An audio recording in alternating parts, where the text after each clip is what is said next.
صلاح الدین ایوبی کون ہے؟ ایک وہ مجاہد ہے، سپاہی تھا اور نور الدین زنگی کی تربیت میں رہنے والا، کشا کشا چلتا تھا۔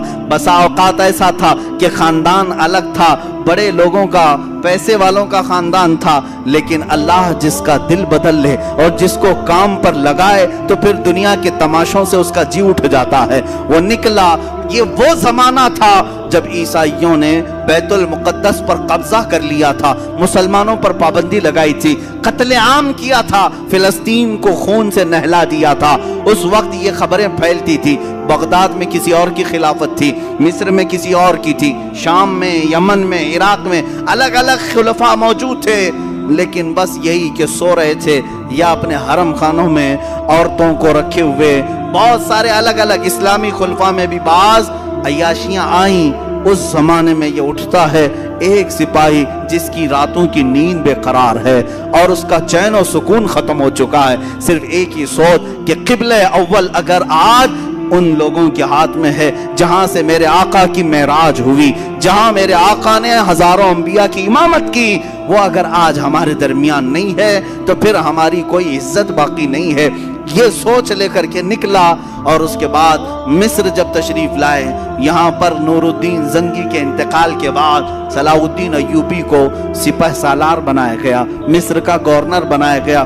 مصر کی گورنری آنے کے بعد سب سے پہلے قسم اٹھاتا ہے یہی صلاح الدین، کہتا ہے کہ اللہ کو گواہ بنا کر کہتا ہوں اس وقت تک چین سے اپنے گھر میں نہیں آؤں گا جب تک بیت المقدس میں اپنا مصلی نہیں بچھاؤں گا۔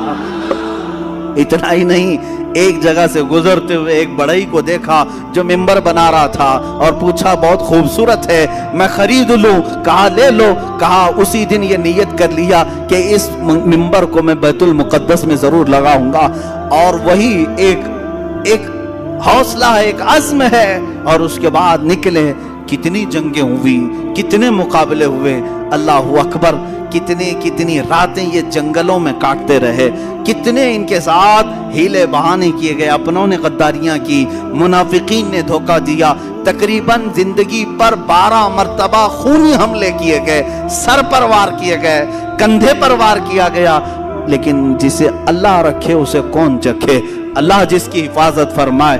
صلاح الدین ایوبی سے جو کام لینا تھا وہ کام لے کر رہا، رب تعالیٰ کی یہ منشا ہے۔ اس کے بعد ایک وقت وہ بھی آیا کہ صلاح الدین ایوبی کی تاریخ میں حیرت کی بات میں اگر آپ کو بتا دوں، ایک وقت ایسا بھی آیا کہ صلاح الدین کے پاس 12,000 کا لشکر تھا، سب سے بڑا لشکر ہے، 12,000 کا لشکر تھا۔ عیسائی خار کھائے ہوئے تھے، ہر جنگ میں ہارتے تھے، شکست کھاتے تھے، تو کیا کیا؟ صلیبیوں کے بڑے بڑے بادشاہوں نے اپنی فوجیں جمع کرنا شروع کی، اتنی فوجیں جمع کی کہ 4 لاکھ کو پہنچ گئی، اور وہ 4 لاکھ کی فوج جب مقابلے کے لیے نکل کر کے آئی، ملک شام کا علاقہ تھا، صلاح الدین سے کہا گیا اب یہ معرکہ خون ریز ہے، کیسے 4 لاکھ آ رہے ہیں، تمہارے پاس کیا ہے؟ 12,000۔ سب کو جمع کیا میدان میں، پوچھا صلاح الدین ایوبی نے کہ سنا ہے صلیبیوں نے، عیسائیوں نے 4 لاکھ کا مجمع جمع کر لیا ہے، یہ خونی جنگ ہو سکتی ہے، ہم 12,000 کی تعداد میں ہیں، چاروں جگہ سے اگر وہ حملہ آور ہو جائیں تو پھر ہم مٹھی بھر ہوتے ہیں، تمہارا کیا خیال ہے؟ ہم یہ چھوڑ کر چلے جائیں یا پھر میدان میں رہیں؟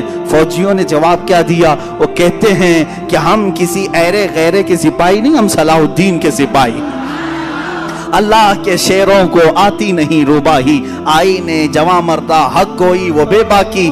اقبال نے سچ کہا تھا، اللہ کے شیر کبھی لومڑی بننا پسند نہیں کرتے، میدان جنگ میں اڑ جاتے ہیں۔ اس کے بعد ہوا یہی، تاریخ نے دیکھا صلاح الدین ایوبی کی 12,000 کا یہ لشکر میدان میں اترا، 4 لاکھ کی فوج کو انہوں نے 3 دن کے اندر اپنی سیاسی بصیرت سے ایسے ٹکڑوں میں تبدیل کیا کہ تقریباً 8 ٹکڑوں میں الگ الگ انہیں بانٹ دیا، الگ الگ طریقے سے، اور مقابلے کے بعد تاریخ نے آج، یہ میری اپنی لکھی ہوئی بات نہیں کہہ رہا ہوں، عیسائیوں کے جو بڑے مورخ ہیں، تاریخ داں ہیں، انگلینڈ کے جو بڑے تاریخ داں ہیں، انہوں نے لکھا ہے کہ 4 لاکھ کی ہماری فوج کو صلاح الدین نے دھول چٹا دیا، سب شکست کھا کر کے چل پڑے۔